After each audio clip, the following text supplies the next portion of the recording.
In today's video, I'm going to show you how to delete your Telegram profile picture in just a few simple steps. Whether you want to remove an old photo, start fresh, or just prefer not having a profile picture for privacy reasons, this tutorial will walk you through the entire process quickly and easily.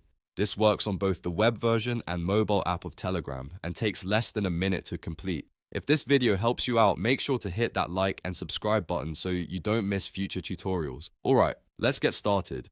First, open Telegram. You can do this on your phone, tablet, or computer. For this tutorial, I'll be using the web version, but the steps are nearly identical across all platforms. Once Telegram is open, look to the top left corner of your screen. You'll see your profile icon or picture. Click directly on your profile picture or icon. This will open your profile settings page where you can view and manage your account information. On your profile page, you'll see your current profile picture displayed prominently. Click directly on your profile picture again.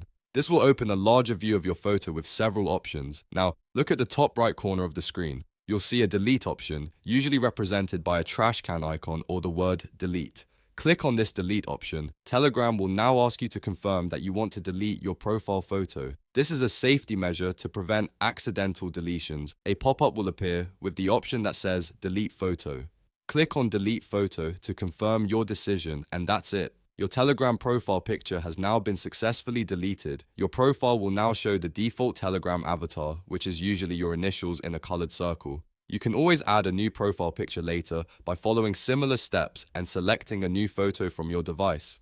If this tutorial helped you delete your Telegram profile picture, don't forget to hit that like button and subscribe to the channel for more quick and easy tech tutorials. Thanks for watching, and I'll see you in the next video.